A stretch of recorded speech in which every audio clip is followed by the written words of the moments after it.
মনে মনে ভাবতেছো হুজুরদের কথা কয় আমগো মন মতো চলবো, মনে মনে ভাবতেছো হুজুরদের কথার কোনো ভ্যালু নাই। না রে বাবা না, আজও পর্যন্ত ১,৫০০ বছর হয়ে গেল আল্লাহর কোরআনের একটা ভুল কেউ বের করতে পারে নাই। বরং ভুল বের করতে গিয়া কত বিধর্মীরা পর্যন্ত কালেমা পড়ে মুসলমান হয়ে গেল। ও যুবক, আজকে তুমি বয়ান শুনতেছো, মানবা কিনা জানা নাই। ও যুবক, কি মনে মনে ভাবতেছো কোরআন হাদিস অনুযায়ী যদি হুজুরদের কথা মেনে চলো স্বাধীনতা নষ্ট হয়ে যাবে? বলো, আমরা কোরআনওয়ালা নবীর তরিকা মানিয়া যারা চলি, আমরা কোন দিক থেকে স্বাধীনতা হারিয়ে ফেলেছি? তোমার মতোই তো স্বাধীনভাবে চলতেছি, তোমার মতোই তো 3 বেলা খাইতেছি। পোশাক আদির স্বাধীনতা আছে, 3 বেলা খাই, তোমার থেকে পিওর খানা খাই, ভালো খানা খাই, বেশি খাই। এবারে তুমি ঘুমাও, আমরাও তো ঘুমাই। তোমরা লেখাপড়া করো স্বাধীনভাবে, আমরাও করি। তোমরা ব্যবসা করো, চাকরি করো, আমরাও করি। তোমরা আজকে বিয়ে শাদী করছো, বিবাহ সন্তান নিয়েছো, আমরাও করেছি। তোমরা দেশ বিদেশ ঘুরো স্বাধীনভাবে, আলহামদুলিল্লাহ। আমরা নবীর তরিকাও মানিয়ে তো দেশ বিদেশ সফর করি স্বাধীনভাবে, কোনো তো পরাধীনতা নাই। বড় আলহামদুলিল্লাহ, এক বিন্দু তোমাদের থেকে আমরা নিচে নাই। বরং জমিনের মধ্যে সর্বোৎকৃষ্ট সম্মানে আছে কোরআন এবং নবীর আদর্শওয়ালা কোরআনওয়ালা উলামায়ে কেরাম। তাহলে তুমি কেন মানবা না বলো? আচ্ছা, আমার মতো হুজুর হওয়া এই চিন্তা দরকার নাই। কসম আল্লাহ, আমার মতো হুজুর হওয়ার কোনো দরকার নাই। শুধু এবার তুমি তোমার লাইনে তাকাও, আমাদের মতো হুজুরের দিকে তাকাইও না। তোমার লাইনে তাকায় দেখো, তোমার মতো যুবক জেনারেল লাইনে আছে, কোনদিন মাদ্রাসায় যায় না, আলিফ বাতা পড়ে নাই। বলো, তোমার লাইনে থাকা মানুষটা নামাজি দাড়িওয়ালা আসেনি? স্কুল কলেজে লেখাপড়া করে, ছাত্র ছাত্রী 5 বেলার নামাজি আসেনি? আল্লাহ বিবেক দিছে, বেঈমানি আর গাদ্দারি কয়দিন করবি? নিজের বিবেকটাকে জিজ্ঞাসা কর, তুমি কেন পারতেছো না? তোমার মতো যুবক ছেলেটা কলেজে পড়ে, নামাজ পড়ে, তুমি কেন পারো না? তোমারে তো কি পরিমাণ ফিডা লাগে, এটা তোমার বিবেক দিয়ে চিন্তা করো তো। আমার মতো হুজুর টুজুর তোমার দরকার নাই। তুমি নিজেকে প্রশ্ন করো, তোমার লাইনের যুবকটা স্কুল কলেজে পড়ে, নামাজ পড়ে, তুমি পারো না কেন? তোমাকে 24 ঘন্টা রড দিয়ে পিডাইলেও কি তার ঝাল মিটবে? তুমি কত বড় গাদ্দার! বাদ দাও আমাদের হুজুর টুজুর। তোমার লাইনের যুবক রাস্তায় গাড়ি চালায়, ড্রাইভার 5 বেলার নামাজ পড়ে, গাড়ি বন্ধ করে নাই? তুমি পারো না কেন? তোমার মতো যুবক, তোমার মতো সন্তান র্যাব, আর্মি, পুলিশ, বিডিআরে চাকরি করে, 1 বেলার নামাজও বাদ দেয় না। আমি জবাব দিব না, তুমি দাও জবাব। নাই? তুমি পারো না কেন? তোমার মতো যুবক কোটি টাকার মালিক, অভাব নাই, টাকা পয়সা, বাড়ি গাড়ির, 1 বেলার নামাজও বাদ দেয় না, 1 টাকাও হারাম খায় না, অভাব নাই। তুমি কেন পারবা না রে বাবা? বালিশে মাথা লাগায় চিন্তা করিও, কারণ ঘুমের মধ্যেও কিন্তু অনেক মানুষ মরিয়া যায়। না জানি তোমার ঘুমের মধ্যে আজরাইল এসে হাজির হয়ে যায়। বাহাদুরি চলবে না রে বাবা। কিসের বাহাদুরি? কই বড় বড় বড় বড় বাহাদুর, টাকার বাহাদুর, ক্ষমতার বাহাদুর কই গেল? নমরুদ, হামান, সাদ্দাত, ফেরাউন, গাদ্দাফি, সাদ্দাম।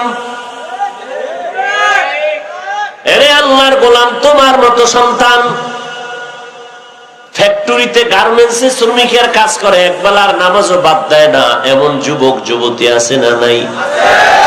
ও ভাইজান, তুমি কেন পারবা না? একটু চিন্তা করো।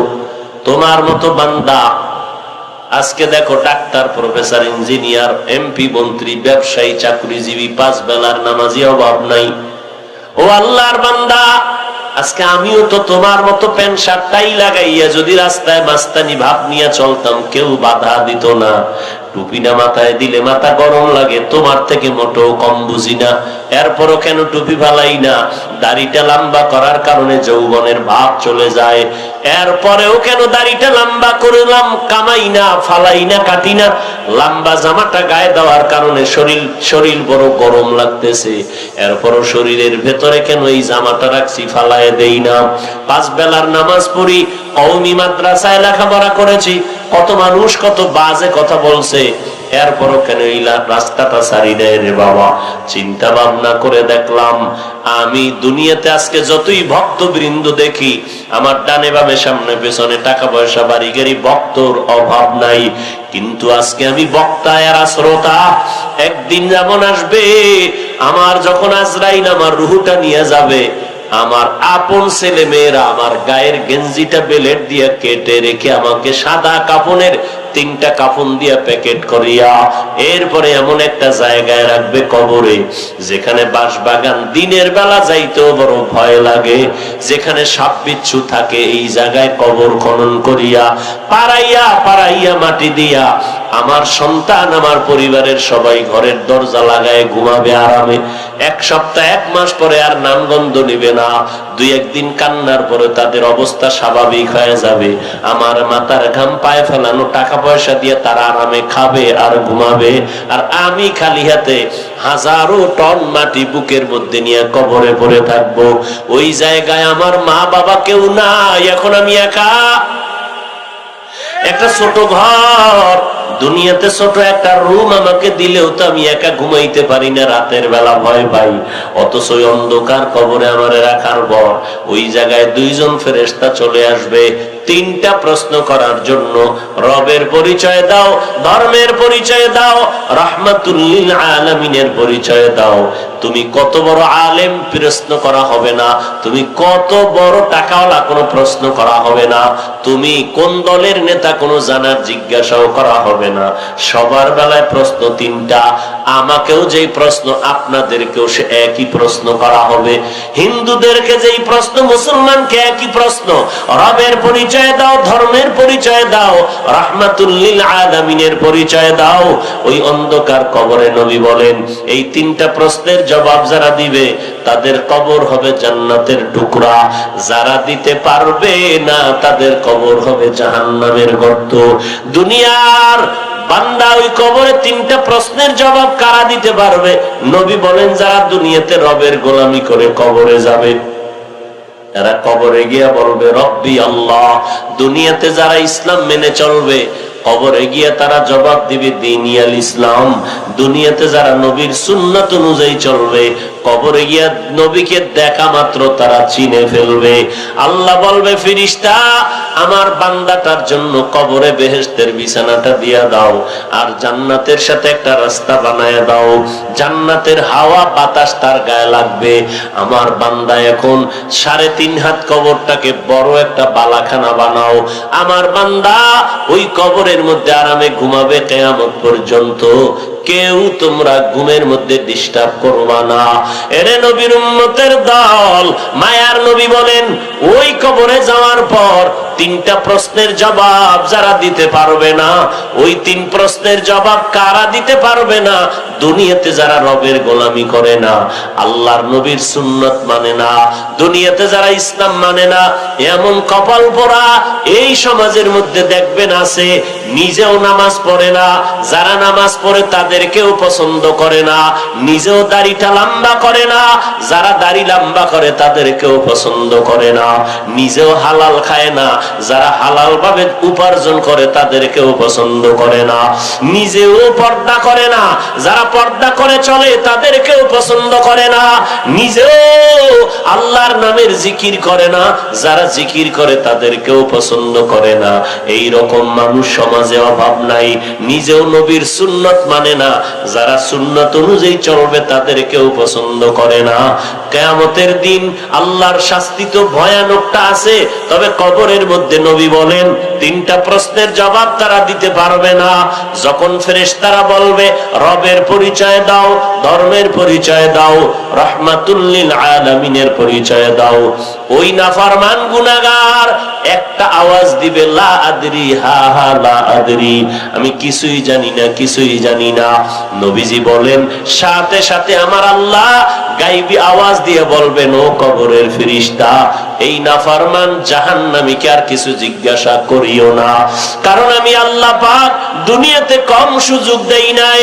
আমার দেওয়া পানি, আমার দেওয়া বাতাস, আমার দেওয়া সূর্যের আলো, চাঁদের আলো, নদীর মাছ, গাছের ফল, জমিনের ফসল খাইয়া এত বড় নিমক হারাম একবারও আলহামদুলিল্লাহ বলে নাই।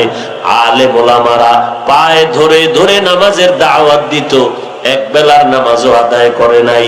এখন আর দেরি না, কবরের মধ্যে জাহান্নামের বিছানাটা দাও, জাহান্নামের সাথে রাস্তা বানায় দাও।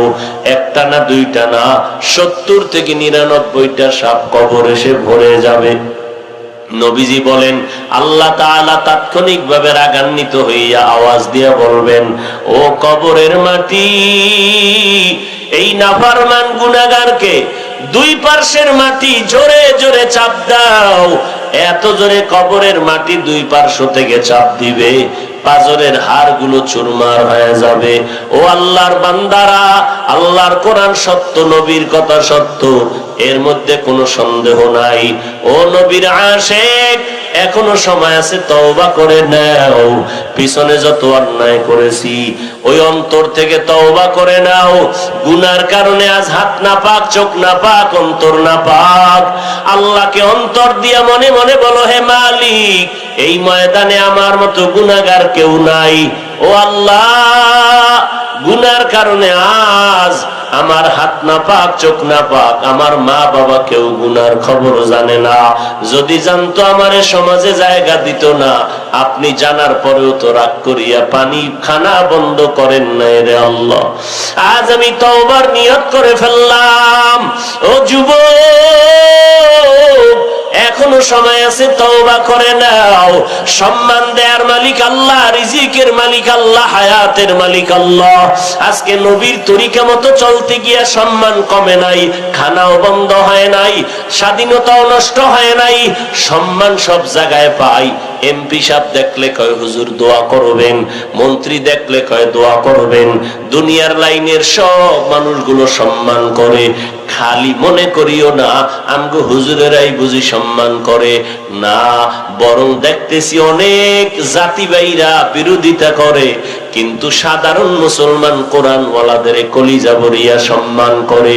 ও নবীর আশিকের দল, যেই কোরআনের কারণে, নবীর সুন্নতের আমলের কারণে সম্মান আমার বেড়ে গেল, অতএব সেই নবীর সুন্নত আমি কেন ছেড়ে দিব?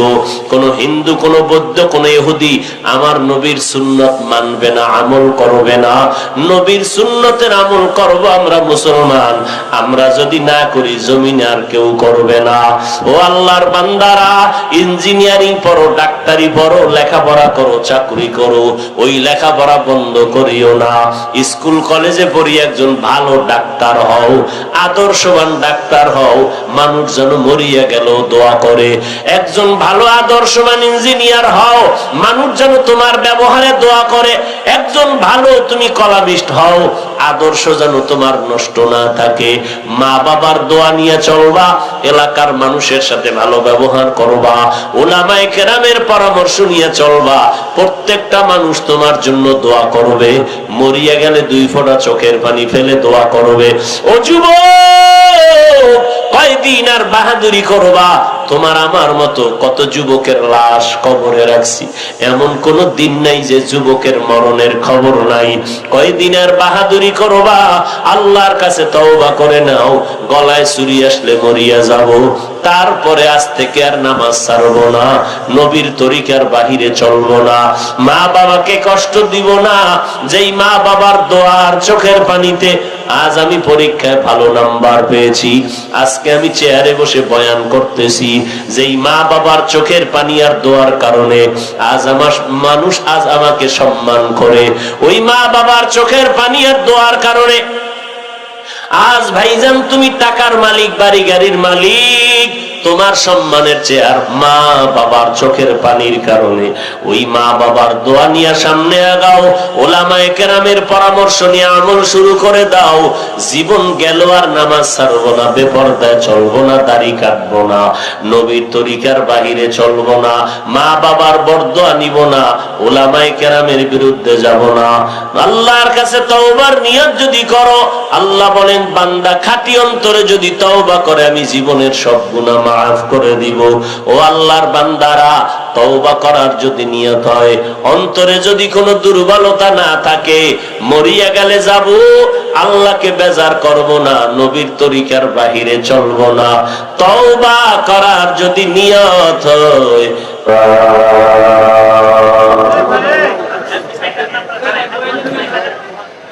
وحبيب ربنا وطبيبنا وطبيب قلوبنا ومولانا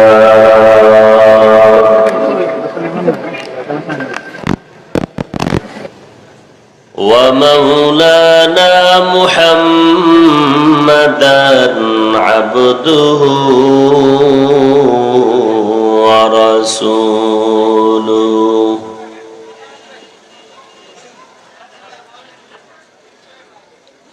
الذي أرسله بالحق بشيرا ونذيرا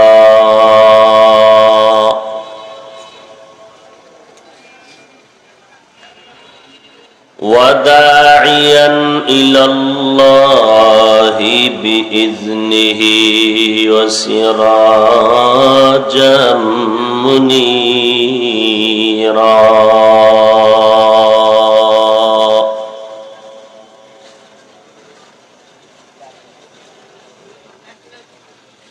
اللهم صل على محمد النبي الأمي وعلى آله وسلم تسليما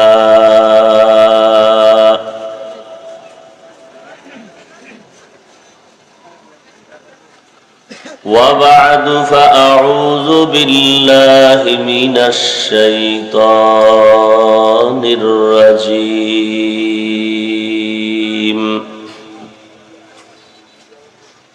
بسم الله الرحمن الرحيم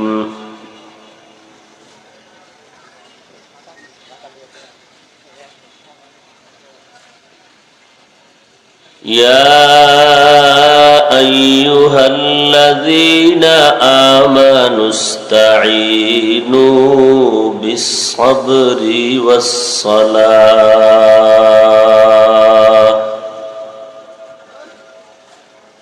إن الله مع الصابرين.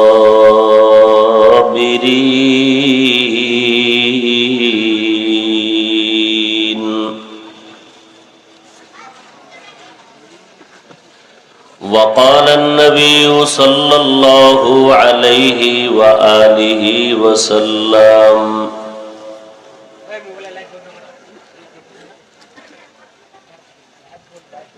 من يرد الله به خيرا يصب منه أو كما قال النبي عليه الصلاة والسلام.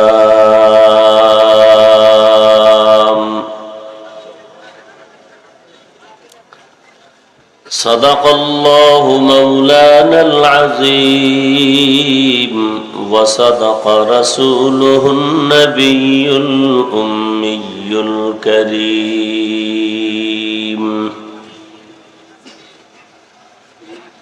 ونحن على ذلك من الشاهدين والشاكرين والذاكرين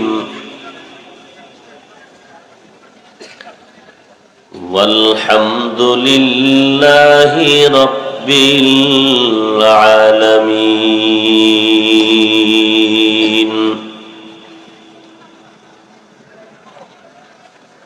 سبحانك لا علم لنا إلا ما علمتنا إنك أنت العليم الحكيم. Hey boxer sound دراو. رب اشرح لي صدري ويسر لي أمري واحلل عقدة من لساني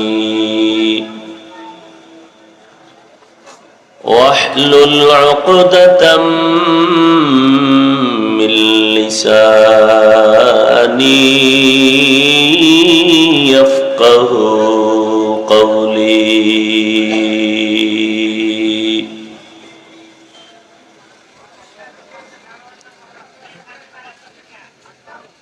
دین کے سورج ڈوب رہے ہیں ہم لوگوں کی سامنے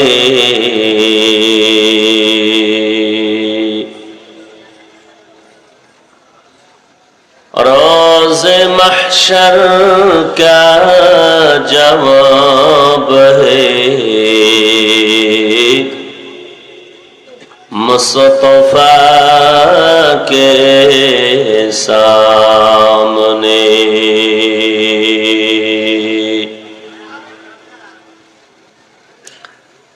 حقیقت کھل جائے گی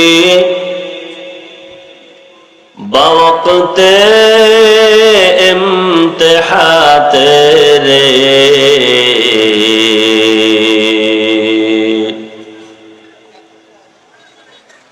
کہ سستی میں یا محنت میں گزاری زندگی تو نے.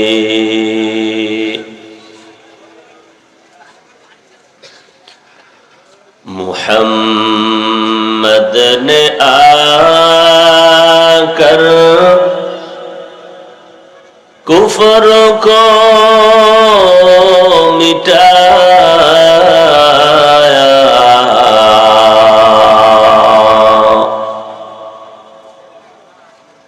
کفر کو مٹا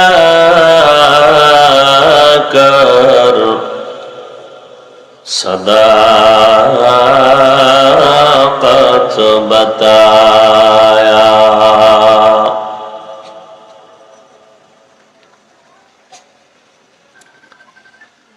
বাইতুল গফুর জামে মসজিদের উদ্যোগে আয়োজিত নবম বার্ষিক ওয়াজ মাহফিল আজ 13ই অক্টোবর 2022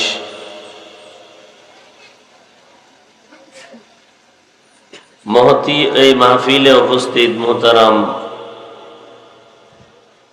সম্মানিত সভাপতি জনাব আলহাজ শাহ মোহাম্মদ ইলিয়াস মন্ডল সাহেব,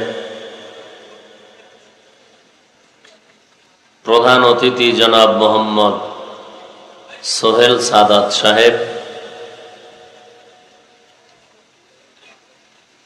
অন্যান্য অতিথিবৃন্দ, হযরত উলামায়ে কেরাম,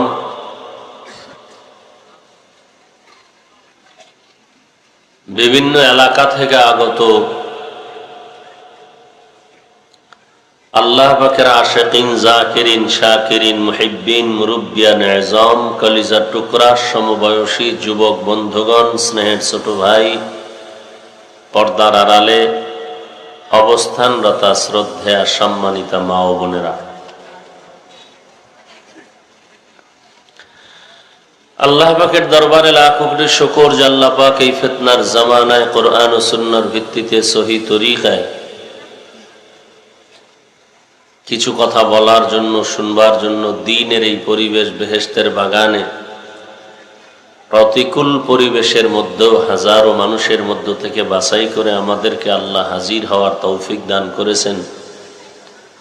নিয়ামতের শুকর আদায়ার্থে পড়ি আলহামদুলিল্লাহ।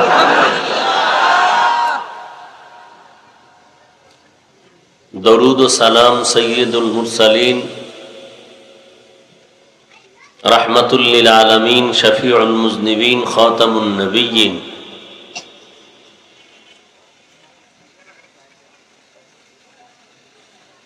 সৈয়দুস সাকালাইন ইমামুল মুরসালিন শফিয়ে আযম রসুল আকরম রহমতে আলম নবিয়ুল আরব আল আজম হাবিবে কিবরিয়া আশরাফুল আম্বিয়া সৈয়দুল আম্বিয়া হযরত মুহাম্মদুর রাসূলুল্লাহ সাল্লাল্লাহু আলাইহি ওয়া আলিহি ওয়াসাল্লামের উপর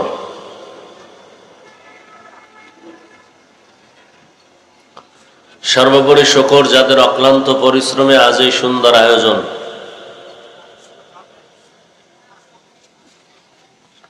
সময় পরামর্শ অর্থ দিয়ে দোয়া করে উপস্থিত হয়ে মাইক লাইট প্যান্ডেলের ব্যবস্থাপনার মাধ্যমে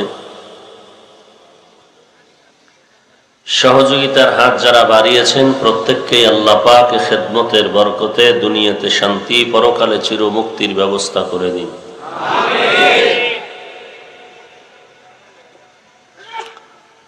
দীর্ঘ সময় আপনারা হযরত উলামায়ে কেরামের পবিত্র জবানে দ্বীন ইসলাম তথা কোরআন সুন্নাহর আলোচনা শুনতেছিলেন। পরিশেষে আমি আপনাদের দোয়া নেওয়ার আশায় সংক্ষিপ্ত কিছু কথা বলার নিয়তে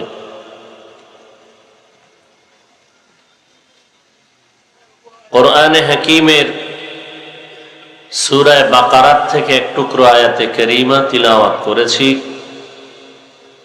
রাসূল আরবি সাল্লাল্লাহু আলাইহি ওয়া আলিহি ওয়াসাল্লামের অসংখ্য অগণিত অমীয় বাণী হাদিস শরীফের মধ্য থেকে একটি হাদিসের অংশ পড়েছে।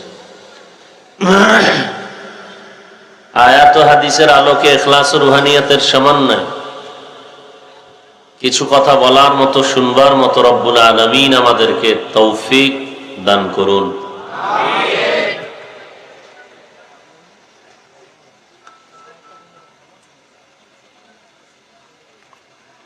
ইয়া আইয়ুহাল্লাযীনা আমানুস্তাঈনু বিস-সাবরি ওয়াস-সালাহ। আল্লাহ বলেন, হে জগতের মুমিন, নারী পুরুষ, ধনী গরিব, শিক্ষিত অশিক্ষিত, সাহায্য প্রার্থনা করো তোমরা সবর ও সালাতের মাধ্যমে। ইন্নাল্লাহা মা'আস সাবিরিন, নিশ্চিত আল্লাহ সাবিরিনদের সাথেই আছেন।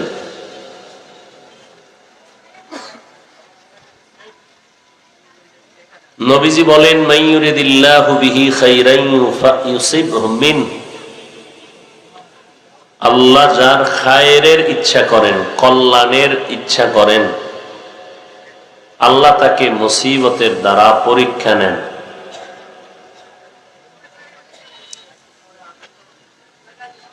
পৃথিবীটাই এক মুসিবতের জায়গা।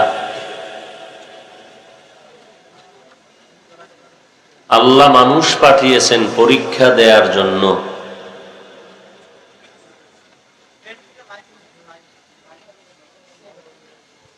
পরীক্ষাই মানে এক মুসিবত। সমস্ত মাখলুকাতের একমাত্র স্রষ্টা আমার আল্লাহ, আর সমস্ত মাখলুকাতের মধ্যে একমাত্র শ্রেষ্ঠ মানব জাতি।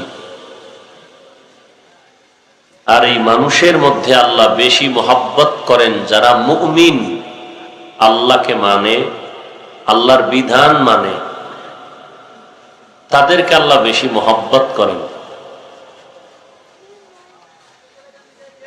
যেহেতু দুনিয়াটা মুসিবতের জায়গা, পরীক্ষার হল, আর আল্লাহ মুমিনকে ভালোবাসেন, মুসিবতে পড়ে যেন মুমিনরা ঘাবড়ে না যায়, হতাশাগ্রস্ত না হয়, এজন্য আল্লাহ পরামর্শ দিলেন, তোমরা সাহায্য প্রার্থনা করো, আমি সাহায্য দেওয়ার জন্য প্রস্তুত। সাহায্যের জন্য আল্লাহ আমাদেরকে উদ্বুদ্ধ করলেন। এখানে দুই একটা কথা পয়েন্ট আমাদের, যে সাহায্য কার প্রয়োজন এবং কার প্রয়োজন নাই, এবং যার সাহায্য প্রয়োজন কোন কোন ক্ষেত্রে সাহায্যের প্রয়োজন, এবং সাহায্যটা কার থেকে আমরা নিব, কিভাবে নিব। প্রথম, সাহায্যের প্রয়োজন আছে কি নাই, থাকলে সাহায্যটা কার থেকে নিতে হবে এবং কি পদ্ধতিতে নিতে হবে, এই কয়েকটা কথা আমরা জানার চেষ্টা করব। এরপরে সিদ্ধান্ত নেব কি করা যায়। পরামর্শটা আল্লাহ দিয়েছেন কাদেরকে? মুমিনকে। ইয়া আইয়ুহাল্লাযীনা আমানু ইস্তাঈনু বিস-সাবরি ওয়াস-সালাহ। হে মুমিনেরা, দুনিয়ার সব মানুষ কি মুমিন? ভাই কথা বলেন কেন আপনারা?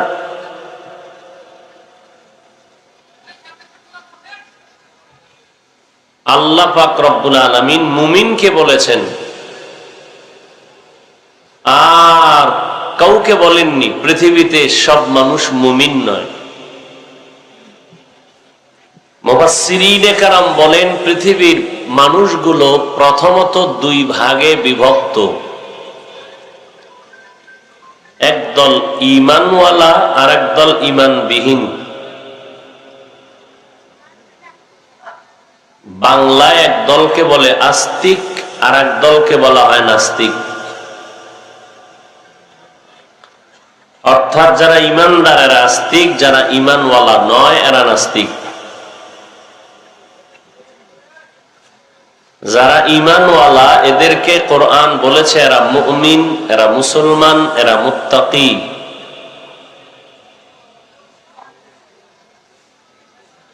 যারা ঈমানওয়ালা না তারা আবার দুই দল,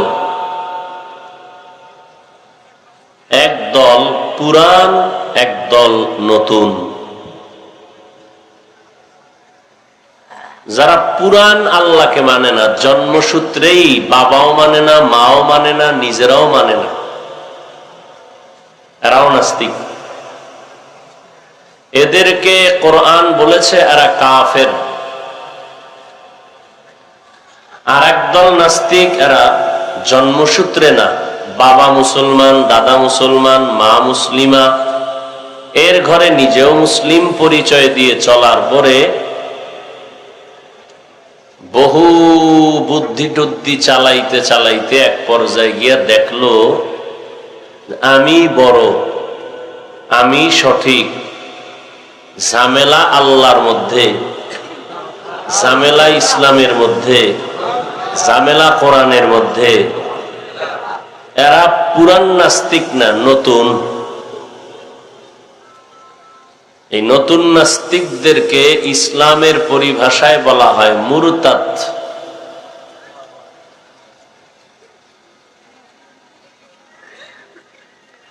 তাহলে দুনিয়ার সব মানুষ মুমিন না, বিশাল বড় এক বাহিনী, এরা ঈমান বিহীন মানুষ।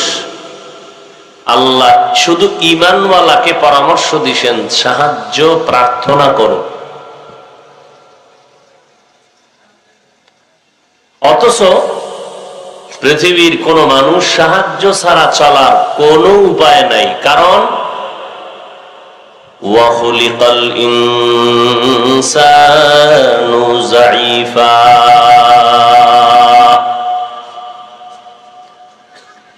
আল্লাহ বলেন আমি ইনসান জাতিকে বড় দুর্বল করে সৃষ্টি করেছি।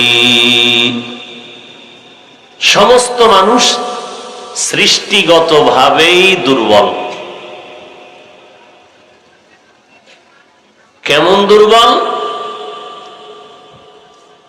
সৃষ্টি জগতের মধ্যে মানুষের মতো দুর্বল কোন প্রাণী নেই।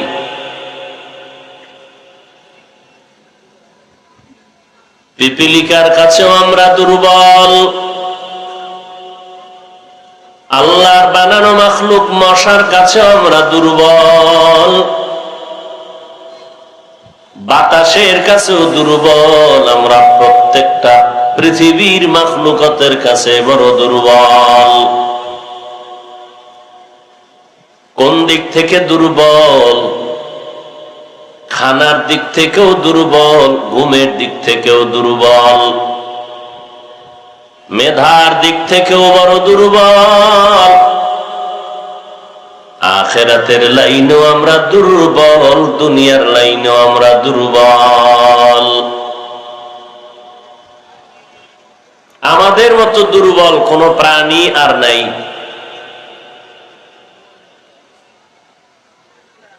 আল্লাহর দেওয়া মাখলুকাতের কাছেও দুর্বল, আমাদের হাতের বানানো 2 টাকা দামের ব্লেডের কাছেও আমরা বড় দুর্বল। একটা পিপিলিকায় যদি মেজাজ গরম করে, বনিয়াদম রে ঘুমাইতে দিবে না, খানা খেতে দিবে না, কোনো বনিয়াদম পারবে না। মশায় যদি মেজাজ গরম করে বলে, কোন আদম সন্তান ঘুমাতে পারবে না, কারো শক্তি নেই ঘুমাবে। বাতাস যদি বলে আদমের সাথে যুদ্ধ করব, কোন মানুষের শক্তি নেই বাতাসের মোকাবেলা করবে। নদীর মাছ যদি মেজাজ গরম করে, কোন আদম সন্তানের সাথে ধরা দিব না, কোন আদম সন্তানের শক্তি নেই যে মাছ ধরে ঘরে নিয়ে রান্না করে খাবে। তাহলে আমরা প্রত্যেকটা প্রাণীর কাছে বড় দুর্বল। খানার বেলায় দুর্বল, কারণ জমিনের মধ্যে কোহে কাফ নামের একটি পর্বতমালা, সেখানে সিমর্গ বসবাস করত, যে একটা সিমর্গের জন্য দৈনন্দিন খানা 40টা মোটা তাজা হাতি। একটা সিমর্গের দৈনিক খানা 40টা মোটা তাজা হাতি। ঢাকা যাবেন, চিড়িয়াখানায় লেখা আছে একটা বাঘের দৈনিক খানা 17 কেজি গোশত। কোন আদম সন্তান 3 বেলা সারাদিন সারা রাত বসে 17 কেজি গোশত খাওয়াটা সম্ভব নয়।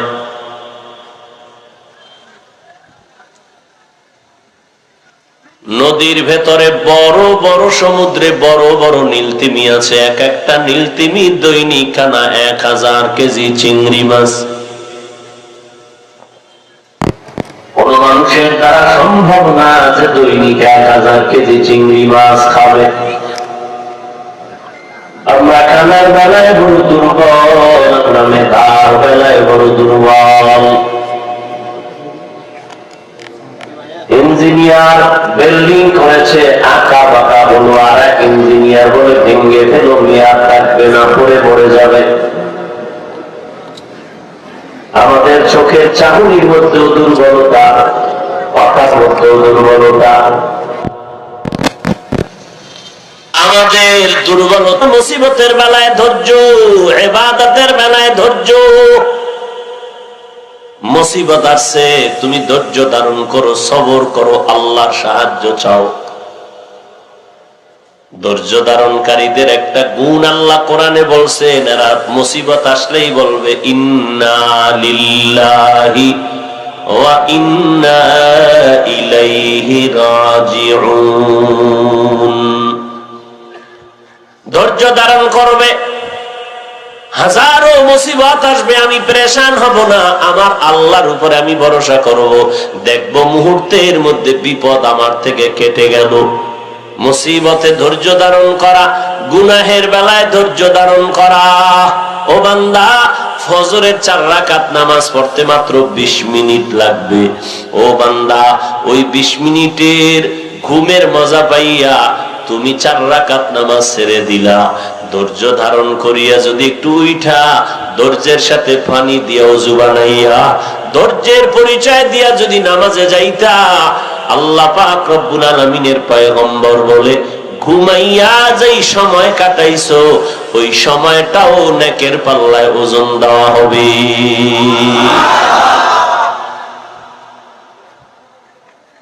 ভাইরা আমার, গুনাহের বেলায় ধৈর্য। মোবাইল পাইছো হাতের মধ্যে, এখন দুনিয়ার কেউ দেখে না, কেউ দেখে না, আমার মা নাই বাবা নাই, অন্ধকার রাতের পর্দা লাগানো। এখন আমি যদি কোনো বেগানার সাথে কথা বলি কেউ জানবে না, কেউ দেখবে না।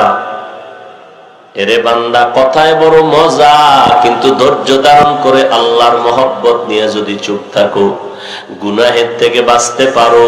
আল্লাহ তাআলা বলে, রে বান্দা, আমি তোর সাথে আছি, দুনিয়ায় কোনো ভয় নাই, পরকালেও কোনো ভয় নাই। ইবাদতের বেলায় ধৈর্য। এই যে ইবাদতের বেলায় নামাজ পড়তে গেলেন, ওখানে 10 মিনিট সময় দিলেন, নামাজটা যেহেতু পড়লেন, ওই লামসাম কেন, ধোকা দেওয়ার জন্য কেন, ভালো করে এই পড়েন। যেহেতু নামাজটা পড়তে গেছেন ওই জুমায়, তো অর্ধেক পড়া আর অর্ধেক বাদ দিয়ে আসলেন কেন? পড়লে পুরাটাই পড়েন। ইমাম সাহেবের সাথে 2 রাকাত, আগে 4 পরে 4, এতে আর কি পরিমাণ সময় নষ্ট হবে? ধৈর্য নাই। বয়ান 5 মিনিট বেশি হয়ে গেলে মাথা গরম। নামাজের ভেতরে কিরাআত যদি একটু বেশি পড়ে তো মাথা গরম হয়ে যায়। ধৈর্য ধারণ কর। দুনিয়াতে পুরস্কার হলো আমি আল্লাহ তোমার সাথে থাকবো, আখিরাতের পুরস্কার হলো আমি আল্লাহ তোমাকে বিনা হিসাবে জান্নাত দিয়ে দিব। আতিনা ফি দারে দুনিয়া না হাসান, আতিনা ফি দারে উকবানা হাসান, ইয়া গিয়াসাল মুস্তাগীসিন হদিনা লাফতিখারা বিল উলুমি ওয়াল গিনা। সাহায্য চাওয়া লাগবে নি? সাহায্য ছাড়া চলতে পারবেন? বুঝা লইেন, কিন্তু সাহায্য ছাড়া চলার উপায় আছে? নাই। সাহায্য লাগবে। কার থেকে নিবেন? জোরে বলেন। কয় পদ্ধতিতে চাইতে হবে সাহায্য? 2। 1 নম্বরে ধৈর্য, 2 নম্বরে নামাজ। বছরে একবার নামাজ, তাহলে মাসে একবার, তাহলে কথা বলেন। দৈনিক 5 বেলার নামাজ, মাঝে মাঝে 2-1 বেলার নামাজ ছেড়ে দিলে কোনো সমস্যা হবে? হবে। তাহলে পিঠটারে রেডি করে যাও, ফেরেশতারা লেখা নিছে। হবে বলার পরেও যারা নামাজ পড়ো না, কেমন শাস্তি তোমার জন্য অপেক্ষায় আছে চিন্তা করো রে বাবা। এটা তার সীমানা নাই, আমরা চূড়ান্ত ভাবে দুর্বল। দুনিয়ার লাইনেও দুর্বল, আখিরাতের লাইনেও বড় দুর্বল। নিজেদেরকে যারা বড় জ্ঞানী মনে করি, বড় একজন ডাক্তার লেখাপড়া অর্জন করে ডাক্তার হলো, MBBS ডাক্তার, FRCS এর সার্টিফিকেট লাগাইলো, MCPS এর সার্টিফিকেট নিল। এই MBBS ডাক্তারের মধ্যে একে অন্যের কাছে দুর্বল। এক ডাক্তার নাক কান গলা বিশেষজ্ঞ নিয়ে চেম্বারে বসলো। ওই ডাক্তারকে যদি বলি, ডাক্তার আমার পেটের রোগ ভালো করে দাও, বলে নাক কান গলা সম্পর্কে আমার অভিজ্ঞতা আছে, পেট নিয়ে ভাবার সুযোগ নাই।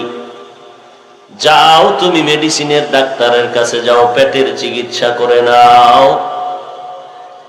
মেডিসিনের ডাক্তারকে যদি বলি নাক কান গলা ভালো করে দাও, বলে সম্ভব না, নাক কান গলার বিশেষজ্ঞ ডাক্তারের কাছে যাও। তাহলে আল্লাহ তাআলা দেখায় দিলেন একটা মানুষ দুনিয়ার লাইনে একে অপরের প্রতি দুর্বল। লোকটার বাড়ির অভাব নাই, টাকার অভাব নাই, সম্মানের অভাব নাই, কিন্তু গরিব যদি ড্রাইভিং এ না বসে, লোকটার চলা চলে না, পঙ্গু। তাহলে একটা কোটিপতি একটা গরিবের কাছে দুর্বল। চতুর্মুখী আমরা বড় দুর্বল, আমাদের মতো দুর্বল কেউ নাই। আখিরাতের লাইনেও আমরা বড় দুর্বল। যারা কোরআন শরীফ পড়তে জানি না, যারা জানে তাদের কাছে আমরা দুর্বল। যারা কোরআন পড়তে জানি কিন্তু তরজমা জানি না, তরজমা জাননেওয়ালার কাছে আমি দুর্বল। কোরআনের অর্থ জানছি কিন্তু কোরআনের তাফসির জানি না, যিনি তাফসির জানে তার কাছে আমি দুর্বল। আমি কোরআনের তাফসির জানি কিন্তু কোরআনের আয়াত পড়ে পড়ে হাদিসের আলোকে ফতোয়া দিতে পারি না, আমি মুফতি সাহেবের কাছে বড় দুর্বল। তাহলে দুনিয়ার লাইনেও দুর্বল, আখিরাতের লাইনেও দুর্বল। খানার বেলায় দুর্বল, ঘুমের বেলায় দুর্বল, মেধার বেলায় দুর্বল, শক্তির বেলায় দুর্বল। সব মানুষ দুর্বল, কিন্তু মুমিনকে আল্লাহ পাক কেন বললেন সাহায্য প্রার্থনা করো, অন্য মানুষকে কেন বলেননি? আল্লাহ বুঝায় দিলেন জান্নাত আমার মুমিনেরা পাবে, আর কোন বান্দা বান্দিকে আমি জান্নাত দিব না। কোন বেঈমান কখনো জান্নাত পাবে না, কোন নাস্তিক কখনো জান্নাত পাবে না। জান্নাত যারা পাবে তাদের ঈমান থাকতে হবে। ঈমানের পর্যায়টা কম থাক আর বেশি থাক, ঈমান না থাকলে ওই বান্দা বান্দি কখনো জান্নাত পাবে না। এই জন্য আল্লাহ বলেন, আর মুমিন যারা, তোমরা যদি জান্নাত পেতে চাও, জান্নাতটা পাওয়ার জন্য বান্দা তুমি ঈমানটারে মজবুত করতে হবে। আর ঈমানটা যদি মজবুত করতে চাও, দুনিয়ার লাইনে চলতে গেলে তোমার সাহায্য ছাড়া হবে না। তুমি ঈমান নিয়া জান্নাতের পথে যদি চলতে চাও, পারবা না, কারণ তুমি বড় দুর্বল। খানার বেলায় দুর্বল, মেধার বেলায় দুর্বল, তোমার দুনিয়ার লাইনেও দুর্বল, তুমি আখিরাতের লাইনেও বড় দুর্বল। এমত অবস্থায় তুমি যেই জমিনের মধ্যে চলাফেরা করবা, ওই জমিনের পরিবেশটাও বড় নাপাক। ডানে বামে সামনে পেছনে যেদিকেই তাকাও, হাতের গুনাহ, চোখের গুনাহ, কানের গুনাহ, জবানের গুনাহ, অঙ্গ প্রত্যঙ্গকে গুনাহ থেকে বাঁচানোর কোনো পথ নাই। দুনিয়ার পরিবেশটাও বড় দুর্বল। এই দুর্বল পরিবেশে ঈমানটারে মজবুত করা বড় কঠিন। নাম্বার 3, তুমি এক তো ব্যক্তিগতভাবে দুর্বল, দুনিয়ার লাইনে থাকিয়া যে আমল করবা, দুনিয়ার পরিবেশটাও বড় দুর্বল। মসজিদে ঢুকতেছো, সেখানেও দুর্বল শুরু হয়ে গেল। আরামে বসিয়া মনটা খুলে আল্লাহর মহব্বতে নামাজ পড়বা, সমস্ত দুনিয়ার বেদিন বেঈমানেরা এমন এক মেডিসিন তোমার হাতের মধ্যে তুলিয়া দিয়েছে, মক্কায় গিয়াও ওই মেডিসিনের কারণে তোমার ঈমান আমল দুর্বল হয়ে যাইতেছে। ওই গজবের মেডিসিনের নাম হলো এই মোবাইল। এত জোরে ঠিক বললেন কি আপনি অন্যায় করেন না? হাসতেছেন না? খুব খুশির কথা বলছি। হ্যাঁ, যদি মুহাম্মাদের উম্মত না হইতেন তাহলে এখনই আপনি পরিচয় পেয়ে যাইতেন আপনার হাসির দাম কত। যদি মুহাম্মাদের উম্মত না হইতেন, ঘুমের থেকে উঠা দেখতেন গুনার কারণে চেহারা বানরের মতো, কুকুরের মতো হয়ে আছে। শুধু মুহাম্মাদের উম্মত হওয়ার কারণে হাজারো অপরাধ করার পরেও আমার আল্লাহ চেহারাটার পরিবর্তন ঘটায় না, শুধু নবীর মহব্বতের কারণে। কিন্তু সূরাতে উপরে দেখা যায় আমি মানুষ, কিন্তু আমার অন্তর নিকৃষ্ট, হায়ওয়ান জানোয়ার থেকেও খারাপ। এরে নবীরা আশেক, দুনিয়ার পরিবেশটা বড় নাপাক। কোথায় বসে একটু ইবাদত করবেন? ঘরের মধ্যে বসে ইবাদত করবেন, এই মোবাইল আপনাকে ডিস্টার্ব করে, পরিবেশ নাপাক। আল্লাহর ঘর জমিনের মধ্যে শ্রেষ্ঠ জায়গা, যার মতো পবিত্র জায়গা নাই। ওই ঘরে যাবেন, সেখানে এখন দলাদলি তুমুল লড়াই চলছে, দল দল ভাগ ভাগ চলছে। কে জোরে আমিন বলে, কে আসতে বলে, কে হাত নাভির মধ্যে বাঁধে, কেউ বুকের উপরে বাঁধে, নিয়ে দ্বন্দ্ব বিদ্বন্দ্ব চলতেছে, দলাদলিতে রূপান্তরিত হয়ে গেল। আল্লাহর ঘরও এখন নিরাপদ নাই ইবাদতের ক্ষেত্রে। সেখানেও ঝগড়া, সেখানেও মারপিট। মসজিদের মধ্যেও মানুষ শান্তিতে আল্লাহর ইবাদত করতে পারে না। তাহলে দুনিয়ার পরিবেশ না পাক, আমি দুর্বল।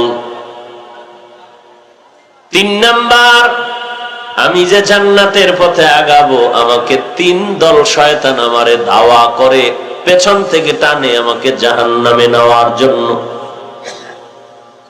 এক শয়তান হলো ইবলিস, জিন শয়তান। আর একদল শয়তান হলো মানুষ রূপী আমার বন্ধু বান্ধবের মধ্যে শয়তান। আর একদল শয়তান হলো আমার নফসের ভেতরে, ভেতরে থাকে বডির মধ্যে, এটাকে নফস শয়তান বলে। এই 3 দল শয়তান 24 ঘন্টা মেহনত করে আমাকে কেমনে জামাত থেকে তরক করবে। নামাজ যেন জামাতে পড়তে পারি না, মা বাবার সাথে যেন তর্কে জড়াই, আলেমের বিরুদ্ধে যেন কথা বলি, নবীর বিরুদ্ধে কথা বলি, শিরিকের মধ্যে যেন ঢুকে যায়। এই 3 শয়তান আমার পেছন দিক দিয়ে টানে, জাহান্নামে নিবে। এত ঝামেলার ভেতরে আমি একা, শত্রু আমার ডানে বামে, ভেতরে সামনে পেছনে, আমি এখন কেমনে আগাবো? আল্লাহ বলেন আগানোর কোনো পথ নাই। যদি আগাইতে চাও সাহায্য ছাড়া তুমি আগাইতে পারবা না। একা একা পারবা না, তুমি পড়ে যাইবা। এখন তুমি সাহায্য যে নিবা, কার থেকে সাহায্য নিবা, কিভাবে নিবে, এটা ভালো করে জানো। সাহায্য ছাড়া চলার উপায় নাই। এই কথার মধ্যে সব একমত হয়ে গেলাম যে কোন মানুষ সাহায্য ছাড়া, অন্যের সহযোগিতা ছাড়া চলতে পারবে না। না দুনিয়ার লাইনে পারবো, না আখিরাতের লাইনে পারবো। দুনিয়ার লাইনে পারবো না, আমার টাকা পয়সা বাড়ি গাড়ি আছে, কিন্তু চলার মতো গাড়ির চালানোর যোগ্যতা আমার নাই। অতএব আমার ড্রাইভার লাগবে গরিব। আবার আমি যদি চালাইতেও পারি, কিন্তু আমি দুর্বল, রাস্তায় গাড়ি নষ্ট হয়ে গেল, এখন ইঞ্জিনিয়ারের কাছে যেতে হবে, আমি পারবো না, আমি সেখানেও দুর্বল। আমার খানাটা পর্যন্ত রান্না করার জন্য আর একজনের দিকে তাকায় থাকতে হয়, আমি রান্না করতে পারি না, আমি বড় দুর্বল। আমার বাথরুমটা, বড় লোকের বাথরুমটা পরিষ্কারের জন্য গরিব কর্মচারী লাগবে, না হয় বাথরুম পরিষ্কার করা যাবে না, আমি সেখানেও দুর্বল। আমার জামা কাপড় গুলো পরিচ্ছন্ন করার জন্য লোক লাগবে, কাজের লোক, কারণ আমারটা আমি ধুইতে পারি না, সেখানেও আমি দুর্বল। আমার টাকা পয়সা বাড়ি গাড়ি আছে, কিন্তু আমার গরিব যদি সাহায্য না করে চলতে পারি না। মাছ বাজারে যাওয়া সম্ভব না, যদিও গেলাম আনবে কে? আমার কর্মচারী না থাকলে আমি দুর্বল। অতএব দুনিয়ার লাইনেও আমি দুর্বল, আখিরাতের লাইনেও দুর্বল। কোরআন পড়তে জানি না, পড়তে জানলে তরজমা পারি না, তরজমা পারলে ব্যাখ্যা জানি না। কথা বুঝেননি কিছু? কি বুঝেন? হুজুর টুজুর লাগে না? হ্যাঁ, মাযহাব লাগে না? পীর আল্লাহওয়ালা লাগে না? আল্লাহ হেদায়েত দান করুন। সাহায্য ছাড়া চলা যাবে না, এটাই ফাইনাল। এখন সাহায্য কার থেকে নিব? যার মধ্যে 3 দিকের দুর্বলতা নাই, তার থেকে সাহায্য নিতে হবে। 1 নাম্বার, যার কোনো পেছনে টান নাই। 2, যার কোনো অভাব নাই। 3, যার মধ্যে কোনো ব্যক্তি স্বার্থ নাই। এই 3টা দুর্বলতা যার মধ্যে নাই, তার থেকে সাহায্য চাও। চেয়ারম্যানের দিকে নজর করো, এমপি মন্ত্রী সরকারের দিকে তাকাও, তাদের থেকে যে আমরা সাহায্য নিব, আগে দেখবো 3টা দুর্বলতা তার মধ্যে আসেনি। নজর করে দেখলাম এমপি মন্ত্রী কেন, দুনিয়ার এমন একটা কোনো মানুষ দেখি না যার পেছনে কোনো টান নাই। যত আগাইতে চায় মাইয়া পোলায় পেছন দিয়ে ধরে, আমার এইটা দাও সেইটা দাও। স্ত্রী পেছন দিকে টানে, আমার মনের আশা পূরণ করো, বাড়ি করো গাড়ি করো, হয়েছে কয় হয় নাই, বাড়ি আর একটা করো, গাড়ি আর একটা দাও। করতে করতে দিতে দিতে অনেক স্বামী ফকিন্নি হয়ে গেছে, এরপরেও ম্যাডামের মন ভরতে পারে না। এরকম ম্যাডাম জগতে আছে না নাই? সারা দুনিয়াও যদি দাও, ম্যাডাম বলবে কলিজা ঠান্ডা হয় নাই, আরো দাও আরো দাও। একটু যদি স্বার্থে আঘাত লাগে, বলে এই ঘরে এসে কখনো শান্তির বাতাস পেলাম না, কষ্ট করে করে জীবনটা কাটায় দিলাম। এইভাবে জীবন চলে। কত স্বামী জীবনটা উৎসর্গ করিয়া স্ত্রী, পরিবার, সন্তানের পেছনে সব বিলীন করে দেয়। জীবনটাকে জীবন বলে না, রাত নাই দিন নাই, ঘুম নাই খানা নাই, সব দেওয়ার পর অনেক আল্লাহর বান্দি ওই স্বামীর কষ্টের টাকা পয়সা মন মতো বন্ধু বান্ধবের পেছনে নষ্ট করে। এমনকি ওই আল্লাহর বান্দিরা স্বামীকে রাস্তার ভিক্ষুক বানাইয়া অন্য রাস্তায় চলে যায়। কষ্ট করে থাকবে তাও না, রাস্তা আর একটা দোষ। স্বামীর তা খাইয়া ভিক্ষুকের থালা দিয়ে অন্য রাস্তায় চলে গেল। এরে আল্লাহর গোলাম, তবে জমিনের মধ্যে এমন একটা মানুষ নাই যার কোনো পেছনে টান নাই। আমাকেও পেছনে টানে, আপনাকেও পেছন দিকে টানে। প্রত্যেকটা মানুষের কোয়ালিটি অনুযায়ী তারে পেছনে টানে। তিনটা দুর্বলতা যার নাই, তার থেকে সাহায্য চাইতে দেরি পাইতে দেরি হবে না। চেয়ারম্যান সাহেব আমারে 5,000 10,000 টাকা দেন। চেয়ারম্যান সাহেবকে চাইতে চাইতে চাইতে চাইতে মাস গেল, বছর গেল, এরপরও দেয় না। কয় চেয়ারম্যান সাহেব দেন না কেন? বলে আমার পিছনের টান আমি ধরে রাখতে পারি না, তোমাকে কখন আমি দিব। তাহলে জমিনে এমন একটা মানুষ নেই যার পেছনে টান নাই। তিনটা দুর্বলতার দ্বিতীয় যার কোনো অভাব নাই। জমিনের মধ্যে এমন একটা মানুষ তালাশ করে দেখবেন যার কোনো অভাব নাই। দুনিয়াতে এমন একটা মানুষ তালাশ করে পাবেন কিনা খুঁজেন, এমন একজন মানুষ যার কোনো অভাব নাই। আসেনি বলেন তো? বরং যে যত বড় লোক, তার অভাব তত বড়। টাকা পয়সা মাল দৌলতে যত বড় অভাব, আমার অভাব মাত্র 100 টাকায় সমাধান। বড় লোকের 1,00,000 টাকায় সমাধান হয় না। আমার জামা কাপড় ময়লা লাগছে, আমি ধুয়ে নিলাম। বড় লোকের জামা কাপড় ময়লা লাগলে নিজে ধুইতে পারে না। আমার বাথরুম, আমার ঘর আমি মুছে নিলাম, পরিচ্ছন্ন করে নিলাম। বড় লোকের ঘর বাথরুম যদি গরিবেরা, কর্মচারীরা পরিষ্কার করে না দেয়, 1 সপ্তাহের ভেতরে প্রত্যেক বাড়িওয়ালার বাড়ি টাইলস মোজাইক ওয়ালা ঘর গরুর গোয়াল ঘর হয়ে যাবে।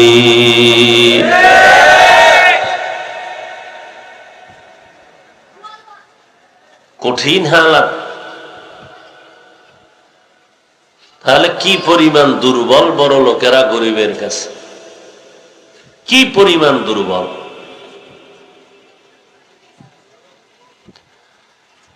তো অভাব ছাড়া একটা মানুষ জমিনের মধ্যে নাই, একটা মানুষও নাই। 3 নাম্বার, যার স্বার্থ নাই। এমন একজন পীর বুজুর্গ বের করেন যার স্বার্থ নাই। কথা বলেন না কেন? আছে আপনাকে পিসাব টিসাব আসেনি কেউ? স্বার্থ নেই এমন কোন পীর? বরং মুরিদের ডি খাইয়া পীর 10 তলা বিল্ডিং বানায় কয় আসো এখানে ঢুকলেই জান্নাত রেডি। আছে না নাই? তাহলে পীর মুরিদেরটা খাইয়া, মুরিদের ফকির, নিজে ধনী। তাহলে স্বার্থ আছে না নাই? স্বার্থ ছাড়া পৃথিবীতে 2টা মানুষ মোনাজাত দিয়ে দেমুরে বেড়া, ডিস্টার্ব করিস না। 2টা মানুষ পাইছি যার কোনো কি নাই। কথা বলে না। কয়জন? এও ভেজাল ঢুকে গেছে।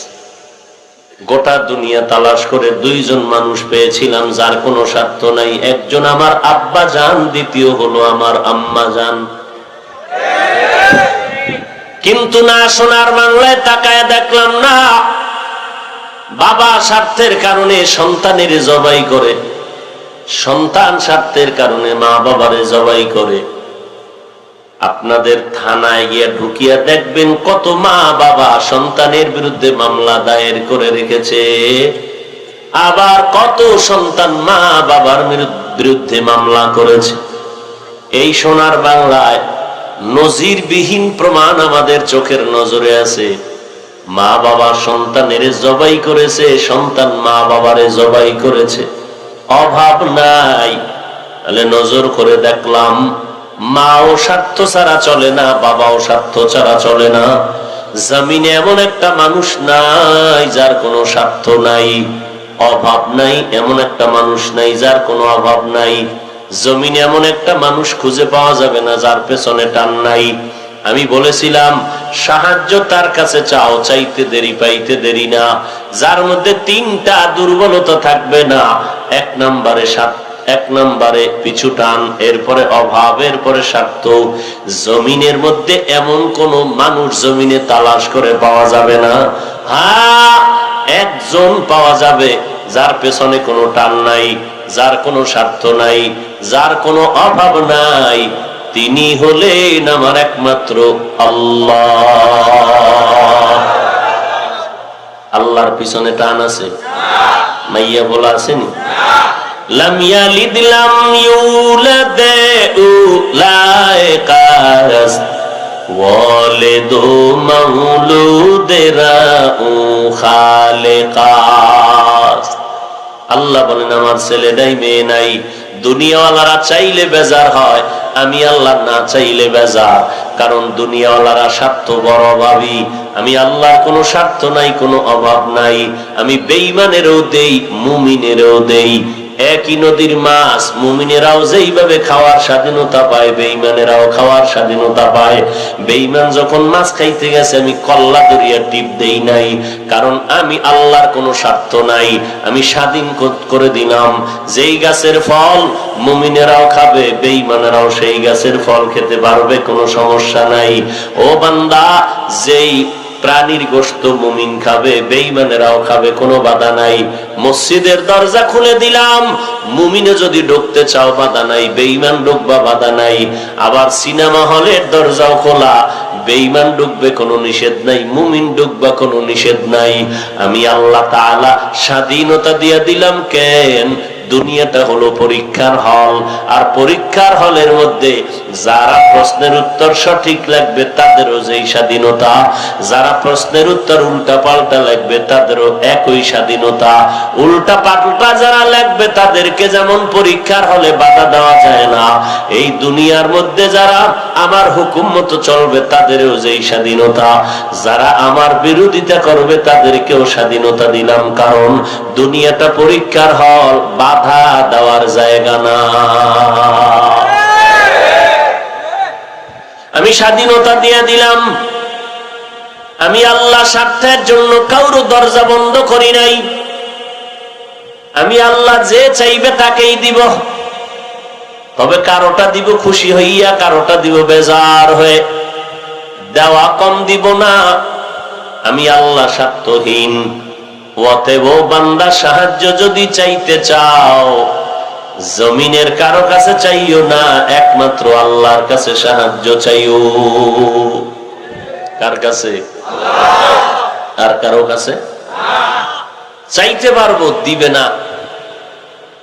মন ভরে কেউ সাহায্য আমাকে করবে না। মানুষ একটা পশুকে সহযোগিতা করে, মানুষকে করে না। মানুষ গলায় পাড়া দিয়ে মানুষের উপকার করে। গলায় পাড়া দিয়ে কি করে? উপকার। বুঝেননি? গলায় পাড়া দিয়ে উপকার মানে গরিব কয় কিছু টাকা দাও, ঠিক আছে সুদে নে। তার মানে গলায় পাড়া দিয়া উপকার। 5,000 দিব, 10,000 আমারে দিবি। এরকম হারামখোর আছে না নাই? আল্লাহ হেদায়েত দান করুন। যারা সুদ দেয়, যারা নেয়, যারা সাক্ষী থাকে, যারা লেখে, উভয় জাহান্নামী। এদের নামাজ কবুল হবে না, রোজা কবুল হবে না, দান সদকা কবুল হবে না, জিকির কবুল হবে না, তেলাওয়াত কবুল হবে না, কোন মোনাজাত কবুল হবে না, হজ করলে হবে না, যাকাত দিলে কবুল হবে না, লাব্বাইক কবুল হবে না, মক্কা মদিনায় গেলেও গুনাহ মাফ নাই। আল্লাহ কয় রেডি হ, আমি তোর সাথে যুদ্ধ করব। আল্লাহর সাথে যুদ্ধ করার সাহস আছে কারো?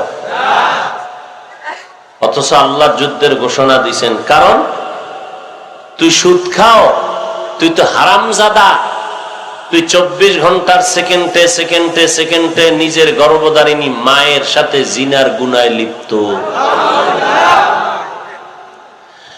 না খাইয়া মরে যাবা, তারপর হারাম খাইবা না। আমার আল্লাহর কাছে অভাব নাই। সাহাবায়ে কেরাম কষ্ট করে জীবন চালাইছেন, তারপরও হারাম খায় নাই।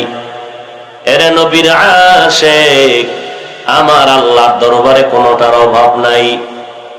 ও আল্লাহর গোলাম, রিকশা চালাইয়া খাও, নামাজ পড়ো, এরপরও শান্তি, কিন্তু হারাম খাওয়ায় কোনো শান্তি নাই। যত বড় টাকার গরম দেখো না কেন, ঘরে যাইয়া খবর নাও, বউ নিয়ে শান্তি নাই, মাইয়া পোলা নিয়ে শান্তি নাই, মানসিক জ্বালায় রাতে ঘুম নাই, মানসিক যন্ত্রণায় রাতের বেলা কি নাই। এরপরে মামলা হামলার ভয় তো আছে। ওই আল্লাহ তাআলা বলেন আমার কাছে সাহায্য প্রার্থনা করো, কারণ আমার কোনো অভাব নাই। দুনিয়াওয়ালারা দিব দিব বলে দরজা খুলে আবার আটকায় দেয়। আল্লাহ বলেন আমার দরজা খুলে দিলাম, কখনো দরজা বন্ধ হবে না। রাতের বেলা ডাক দিবি আমি হাজির, দিনের বেলা ডাকবি হাজির, জঙ্গলে বয়া ডাক দিবি হাজির, নদীর মধ্যে বয়া ডাক দিবি আমি হাজির। আমার নবীর থেকে দামি কোন নবী? এই যুবকেরা ঘুমাও, আমার নবীর থেকে দামি কোন নবী? আমার নবীর থেকে দামি কোন পীর? আমার নবীর থেকে দামি কোন মুহাদ্দিস, কোন বুজুর্গ আছে কেউ? সেই নবী কিছু জীবনে প্রয়োজন যদি হতো, আমার নবী বলো কার কাছে চাইতেন? না ইব্রাহিম নবীর মাজারে, কোন কবরে, কার কাছে চাইতেন? قال النبي صلى الله عليه وآله وسلم إذا سألت فاسأل الله وإذا استعنت فاستعن بالله। ও বান্দা, কিছু সুয়াল যদি করতে চাও আল্লাহর কাছে সুয়াল করো, সাহায্য যদি চাইতে হয় আল্লাহর দরবারে সাহায্য চাও। আমার নবী যদি আল্লাহর কাছে চাইতে পারেন, ওই নবীর উম্মত হয়ে বলো আল্লাহর কাছে চাইতে তোমার টেনশন কেন? কয় অনেক চাইছি তো দেয় না দেখে আর চাওয়াই বাদ দিয়ে দিছি, চিন্তা করছি মাজারে চাই, দেয় কিছু পাইনি। আল্লাহর কাছে চাইলাম আল্লাহ দেয় না, বহু চাইলাম আল্লাহরে, কইলাম একটা ছেলে দিও, আল্লাহ দিছে মাইয়া। বুঝেন না? আল্লাহর কাছে চাইছিলাম কোটি কোটি টাকা, কিন্তু দেয় না। ব্যবসায় হাত দিয়েছিলাম, বিশাল বড় কোটিপতি হয়ে যাব, লস আর লস, আল্লাহ লাভ দেয় না, কেমনে আর চাইতাম। এই রাগ করি এখন আল্লাহর কাছে চাই না কেন? আল্লাহ আমার কথা শুনেই না, চেয়ে লাভ নাই। আল্লাহ কয় সারাটা দিন যদি লাইন ছাড়া চাও কোনদিন তুমি পাইবা না। আল্লাহ বলেন চাওয়ার জন্য দুইটা পদ্ধতি দিয়ে দিলাম, দুই সিস্টেমের মাধ্যমে চাও। এক নম্বরে ধৈর্য, দুই নম্বরে হলো নামাজ। দুইটা মাধ্যম, ইস্তাঈনু বিস-সাবরি ওয়াস-সালাহ। দুই জিনিসের মাধ্যমে চাও, এক নম্বরে ধৈর্য, দুই নম্বরে হলো নামাজ। আজ আমাদের মধ্যে ধৈর্য নাই, নামাজেরও খবর নাই। ধৈর্য আসেনি?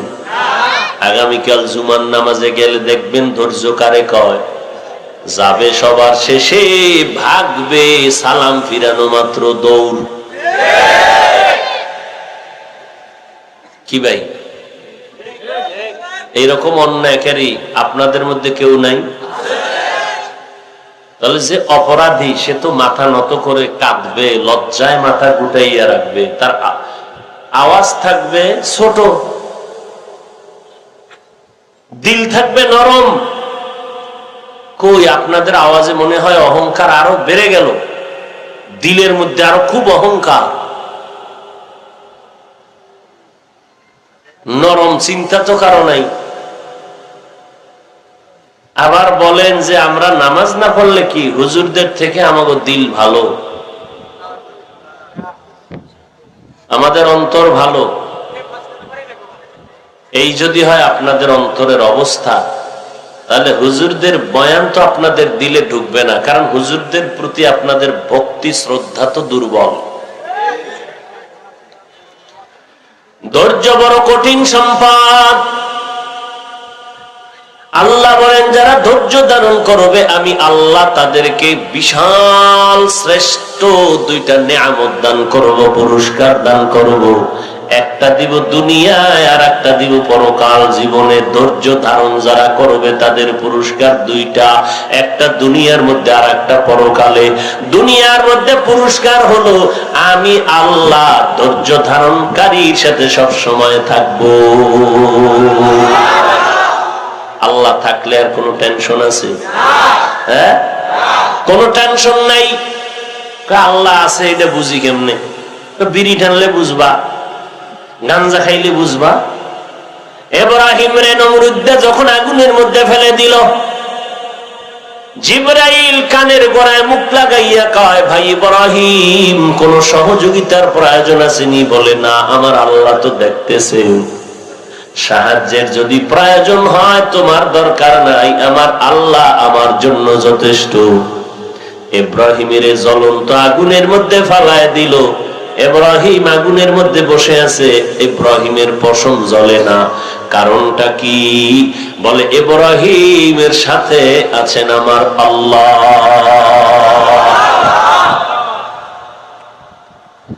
আল্লাহ যার সাথে আছে তার কোনো পেরেশানি নেই, কোনো ভয় নাই।